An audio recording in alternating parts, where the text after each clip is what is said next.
First and foremost, I want to give all praises, honor, and glory to Yahweh, Bahasham, Yahweh Shai, Bahasham, Rachak Wadash. Double honors to the elders and the apostles of Great Millstone, and peace and blessings to the elect. Now, what you see before you is, I just saw this page. Um, I was trying to go to rtnews.com, and they basically gave me this 403 forbidden, you know, pretty much you can't access RT News. And I was reading something about Apple. They're saying, in the App Store you can't download RT News anymore. As part of a series of, I guess, measures that have been taken to um, um, basically taken to come against Russia. All right. So I haven't checked the App Store yet. I do have the app, but I'm not gonna, I haven't checked the App Store to see if it'll let you download it or not. But nevertheless, that's not really what this lesson is about. Okay. However, it just came up. Nevertheless, I was doing some thinking. I was meditating, and I was reading the headlines. I think they said oil is over $100. It hit the prices hit over 100. Okay. It says here Brent crude futures rise more than $2 to 107.34, $107.34 a barrel. Okay. Now, as I'm reading all of this and I'm seeing all of these things, I started to think, well, you got a lot of people that are focused on Ukraine. And we know how these devils work.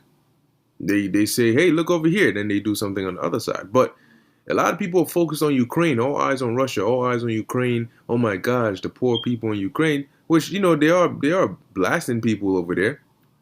Don't get me wrong. But people are not noticing how that is actually affecting you over here. People are so worried about what's going on over there that they're not seeing how that's affecting them over here. They're talking, all of a sudden, they're talking about, cyber attacks, inflation going up even more, oil prices going up, which means gas prices are going up, food prices getting worse. All the IMF talking about all these things, and people are so worried about everything else that you don't see that these devils are exacerbating the situation so that it can further their agenda. It can further bring more economic turmoil, all right, and distress upon people. So as you're so busy looking over there, when you turn around and see, damn, why the hell is gas $5 per gallon? What the hell's going on? I can't pay rent. Prices are going through the roof. Damn, we're going through hyperinflation. Oh shit. All these sanctions are coming back to bite us in the ass. All of these things, when they start going on, people are gonna realize, oh, all that hype.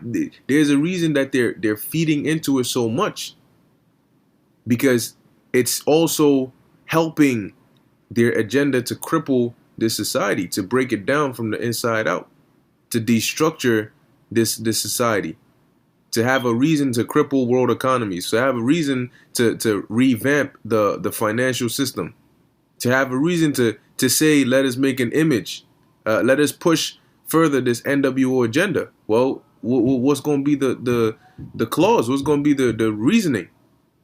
The excuse, the Hegelian dialectic. What's going to be the problem, reaction, solution?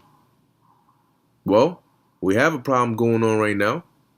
Never let a good crisis go to waste, right?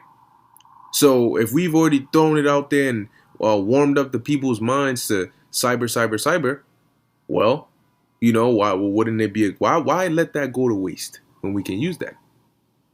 All right. And now we're in March. So, let's see what happens. Okay. But as things are going on geopolitically, things are also going on internally. Crime rates are skyrocketing. It's just so much going on at once. And they pump faking people left and right. And you have to remain circumspect. All right, that's the overall message. You have to remain circumspect because they're getting ready to do something. And they got a lot of people distracted by what's going on over there. All right. So I'm going to start off with the book of 2 Corinthians chapter 2, verse 11. It says, lest Satan should get an advantage of us, for we are not ignorant of his devices. So Satan, all right, being the adversary, representing in these elites, we're not ignorant of their devices. Let's get Micah 2:1. Woe to them that devise iniquity and work evil upon their beds. When the morning is light, they practice it because it is in the power of their hands. So there's snares and plans and things that they have in place. All right, start this event here, start this here, do this here. All right, now we got them where we want them. Keep harping on that. You know, put more of this, put more of that. All right, so that it can further go in the direction that we want it to go. Fan the flames just enough so we can get what we want. They want a global reset.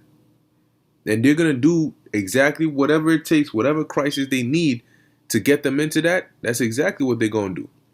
And one step at a time, they're pushing, they're pushing and pushing and pushing the world to the edge of the cliff. And now they're getting ready to push the world off that edge. That is the old world. Getting ready to push that old world off that edge. Okay? Because they have the power.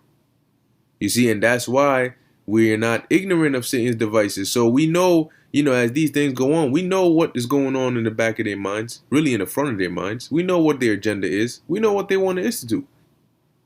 So in everything they do, what are we thinking? How does this lead to their agenda? And sometimes it's like the things that seem furthest away from it that are actually the closest. The things that make you wonder, why would they even do this? How does this relate to anything? It's usually those things that are most related to the plans that they want. They've just disguised it very well and done a very good job. Enough propaganda, enough distractions, a big enough distraction, enough lies, enough chaos, enough turmoil to have people scatterbrained. All right. And then just when they're focused, when their eyes and mind are so in everywhere else, they get hit from within. All right. So, things are definitely, the Most High is definitely heating these things up, man. But as these things pick up, you have to remain, vigilant. You got to keep your eyes open and watch. All right. We got to watch all sides. And so that's why we are not ignorant. Why? Because we have the spirit of Yahweh Ba'Shem Yahweh Shai. We have the wisdom and knowledge of Yahweh Ba'Shem Yahweh Shai to know, okay, what is to come next. They still have martial law in their plans, the FEMA camps, okay, the famines, the chaos. That's all still there. It's still gonna happen. But things don't just happen overnight. There's a progression towards it. There's measures that need to be put in place in order for other things to work. If you want to have a domino effect, you first need to set up the dominoes. That's the long part. That's where the work is. One domino, the other domino, the other domino. If one hits the other, we got to stop it before it hits too many. Then start bringing them back up again. Position them at correct intervals, so that one doesn't fall short of hitting the other. And that's what they're doing. And they just about got the last one, and now they're getting ready to flick that first one, and you're gonna see why they did this event over here. Why they did this event over here? They were setting up the dominoes, and now they're getting ready to hit it, and it's all going at your expense. See, as people are realizing what's really going on, it's going to be at their expense. When they're starving and they can't buy anything, that's when they're going to realize, oh, these devils set us up for hyperinflation. You're going to realize it, but at your expense. Okay? Next precept is the book of Ecclesiasticus chapter 5, verse 15. It says, be not ignorant of anything in a great matter or small. Okay? Be not ignorant of anything in a great matter or small. Because it doesn't matter how small something is, that thing could spiral, escalate, and if your eyes are off of it, you get caught slipping. That's not gonna be too good for you now, is it? Especially with the way, look, with the times we're in now, anything can happen at any moment. Literally, anything can happen at any moment. Anything small could spiral into something great. All right, and that's why you have to be alert. You have to do your research. Okay, don't just put things to the side. No, if you see something, and that's the problem with a lot of people today is they want people to do the research for them. They don't want to go look into and read the articles as to what's going on over there. So all they do is see it on the news. They hear about it, but they don't really know what's going on. They just know that Russia is invading Ukraine and they're bombing people and they're evil and wicked. But they don't know the context of what's actually going on because they're ignorant of it. They don't want to go do the research and find out, oh, what does this mean? And how does the West coming against Russia affect us as consumers who live in the West? What are certain effects that can have on me domestically? That's the last thing they're gonna look for. So long as because they haven't seen it yet, they haven't felt the squeeze. They think, well, so long as I can still do what I regularly do, then I don't really care for it much. Okay. When something happens to all of a sudden the banks go down, your credit card, debit card, or ATMs are not working, then you're gonna want to go research. But what if the internet is down? What are you researching then? What if you try to call somebody and there's no phone signal? And now the one question running through your mind is, what the hell is going on? See, there are a lot of things in America that run on electricity. They run on technological connections here and there, and they can be taken down because the artificial life that's lived here in America is dependent on technology heavily, and it only takes one breach to really turn things around. And I mean, even as things are the way they are, people are already on a bugged out. They're on high alert, high edge, doing crazy ass things. How much more for in that kind of state, in a lights out situation, for example? You know how violent it could get in a lights out situation? Barely any food, if any at all. That's why it says in 2 Ezra 15 that they're gonna do this for the lack of bread and for great tribulation. Hard times are coming, man. Hard times are coming, so you got to pay attention. Yeah, them Ukrainians, they gonna do it, but you about to go through worse.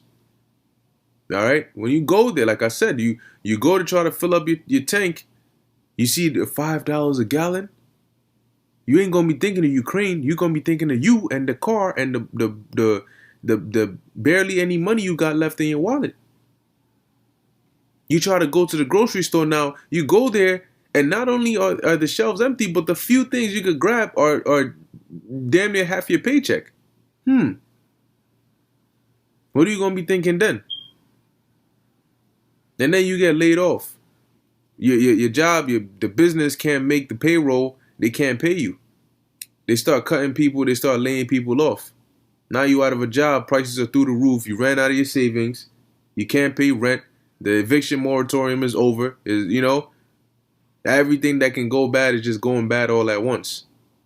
Now the lights go out. Man, the Most High knows exactly how to get. That's why the scriptures call it a time like never before. Ephesians 5:16, it says, redeeming the time because the days are evil. Matter of fact, start at 15. It says, see then that you walk circumspectly, meaning looking around, being alert, being vigilant, being informed, so you can have those heads up. If you know certain things ahead of time, you can at least have some understanding of what's happening, so you can make rational decisions if need be.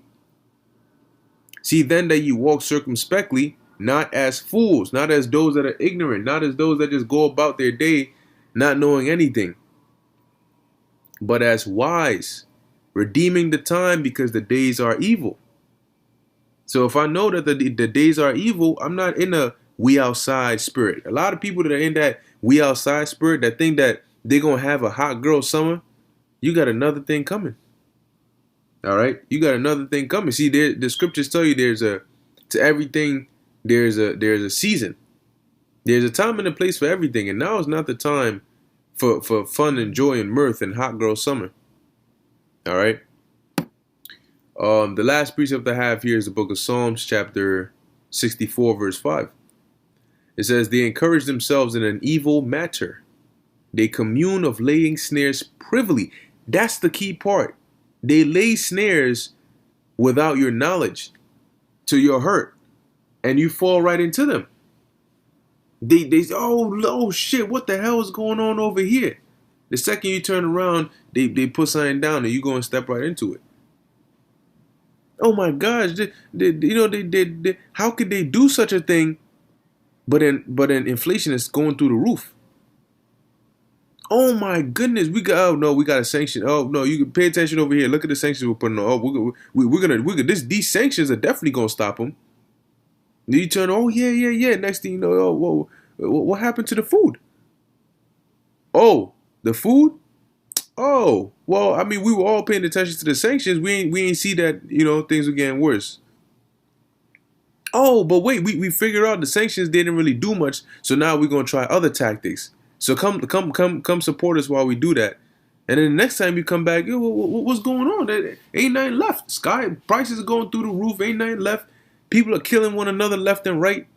There's barely any law enforcement to do anything. Well, what's going on? Nah, don't focus on that. Look all the way across the continent. Go look across the earth. Let's focus over there. And before you know it, somebody's breaking into your house with a gun to your head, telling you taking all your shit. That's the times we're approaching. Anybody with eyes to see, with common sense, can say, look, the world is not looking normal right now. There's definitely got to be something going on. Continuing, it says, they say, who shall see them? They search out iniquities. They accomplish a diligent search. Both the inward thought of every one of them and the heart is deep. So their agendas and their plans, these are not like things that they just got up yet last night and then put through a couple things together, put a PowerPoint on, and then now comes climate change. The big bad boogeyman who's as evil as we say he is. If we say he's invincible, he's invincible. If we say he's in Canada, he's in Canada. If we say he's in Antarctica, he's in Antarctica. So hey, like I said, man, let's watch. Let's see what the Lord does. And ultimately it is the will of Yahweh Ba'Shem Yahushai. So let's see what happens. So with that, I'm going to end it here, Lord willing. That was edifying to the elect. In closing, I want to give all praises, honor, and glory to Yahweh Ba'Hashem, Yahushai Ba'Hashem, Rachah Kodash. And until next time, Shalom.